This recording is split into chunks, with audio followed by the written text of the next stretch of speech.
गांव की चाउमीन। गांव में चाउमीन का चलन अभी अच्छे से नहीं आया था, लेकिन सुरेश शहर से चाउमीन बनाना सीखकर गांव में ठेला लगाता है। अरे ये केचुआ है क्या भैया? कैसे खाया जाता है? अरे नहीं नहीं, ये चाउमीन है। चाउमीन शहर में खाया जाता है।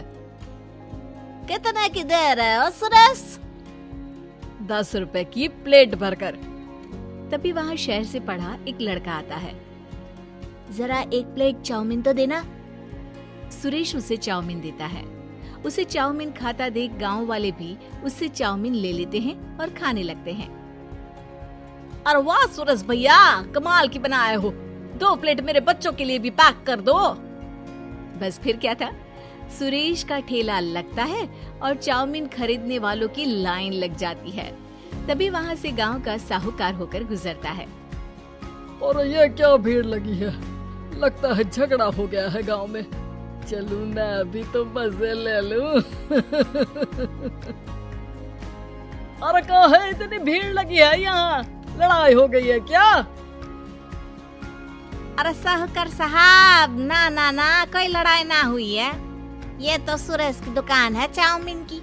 हम लोग चाउमीन खाने आए हैं, आप भी खाइए ना। साहूकार चाउमीन खाता है और सुरेश की तरफ देखता है, जो सारे दिन के पैसे गिन रहा होता है। अरे सुरेश, क्या लागत है इस काम की? अरे साहूकार जी, आप अब आए तो ये पूरे 10,000 रुपए ले जाइए, जो पिछले साल शहर जाने से पहले आपसे लिए थे ना। लागत तो क्या कहे, जो आपने दिया था उसी में सीखा भी है और दुकान भी खोल ली। अरे पैसे इतने जल्दी क्या जरूरत थी? कैसे जरूरत नहीं थी साहूकार जी, इतना मोटा ब्याज कहाँ से भरते। साहूकार को अब सुरेश की दुकान को हड़पने की लालच आ जाती है। नाना करते ये सारे दिन में 500 रुपए कमा ही लेता है। अरे गांव में ये ऐसे ही कमाता रहा तो कहीं ब्याज का काम ना शुरू कर दे। अरे भैया, कोई ना कोई जुगाड़ तो करना पड़ेगा। अब साहूकार घर आ जाता है और अपनी बीवी को सारी बात बताता है।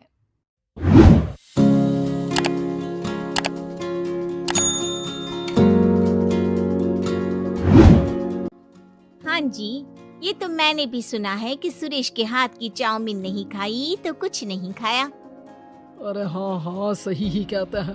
मैं भी खा कर ही आ रहा हूँ। अरे भाग्यवान है, कितना अच्छा हो ना अगर वो पैसा हम लोगों को मिल जाए। क्यों हैं? हाँ वो तो है, लेकिन कैसे? हम लोगों को तो चाउमीन बनाना आता ही नहीं है।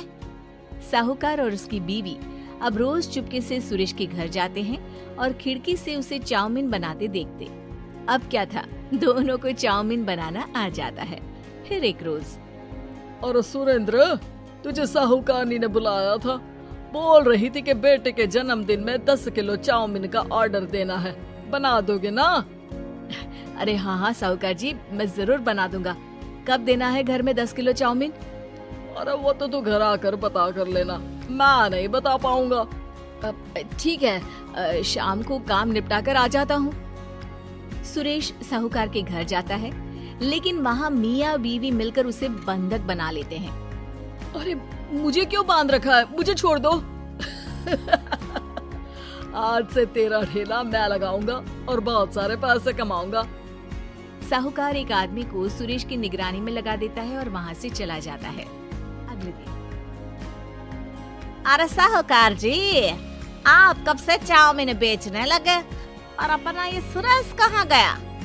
और वो तो शहर गया है, उसका कोई काम निकल आया था। बोल रहा था कि जब तक वो ना आए तब तक मैं ही उसके ठेले का काम कर दूं। पैसे भी तो बहुत उधार ले रखे थे उसने।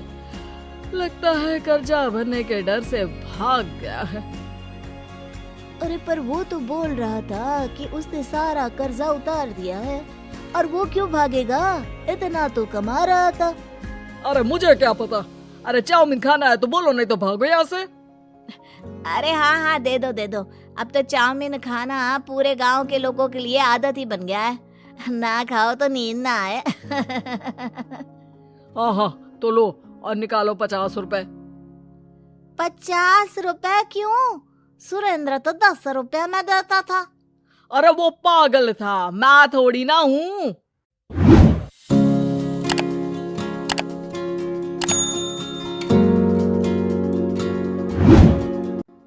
गांव वाले जिनको चाउमीन की लत लग गई थी वो करते भी क्या, दे दो और ये लो 50 रुपए। लेकिन फिर साहूकार उन लोगों को प्लेट में थोड़ी सी चाउमीन रख देता है। अरे ये क्या, पैसे 5 गुना ज्यादा और चाउमीन बस इतनी सी। अरे साहूकार साहब, भगवान से तो डरो। बस फिर क्या था, साहूकार की मन मर्जी चलने लग जाती है और गांव वाले करते भी क्या। एक रोज मुझे तो लगता है कि सुरेश को साहूकार ने मार डाला होगा, क्योंकि उसका काम इतना अच्छा चल रहा था, फिर वो क्यों जाता, और वो भी साहूकार के हवाले दुकान करके।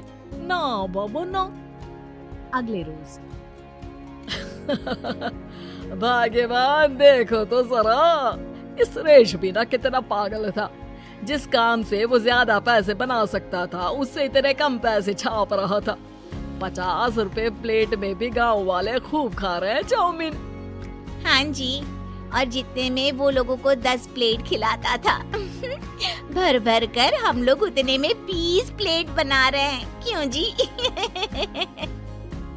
वहीं सुरेश रोज भगवान से मांगता कि बस एक बार वो किसी तरह वहाँ से निकलने में कामयाब हो जाए, लेकिन उसकी हर कोशिश नाकामयाब होती। फिर एक दिन, अरे भाग्यवान, ऐसा कुछ करो कि चाउमीन बनाने का खर्चा आधा हो जाए, जिससे हम लोगों को और मुनाफा हो। ना जी, मुझे तो कोई तरकीब ना सूझ रही।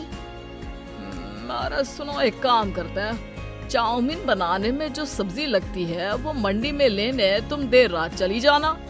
तब तक वो सारी सड़ी गली सब्जी जो दुकानदार वहीं फेंक जाते हैं, वो उठा कर ले आना फ्री में। अरे वाह जी वाह, आप तो बहुत समझदार हैं जी। बीवी वैसा ही करती है, लेकिन अब लोग चाउमीन खाते तो मुंह बनाकर। फिर एक बार, अरे राम राम राम, ये पेट में दर्द काहे हो रहा है? आई, आई, आई, आई, आई।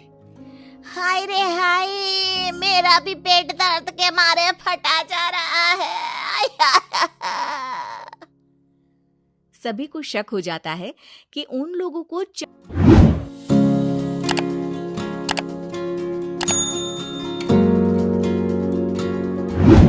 चाउमीन खाने से ही ये बीमारी हो गई है। वहीं दूसरी तरफ जो आदमी सुरेश की निगरानी कर रहा था वो सो रहा होता है और मौका देखकर सुरेश वहां से भाग जाता है। सुरेश गांव वालों के पास जाकर उन्हें सब कुछ बता देता है। बस अब क्या था, साहूकार के घर पुलिस पहुंच जाती है।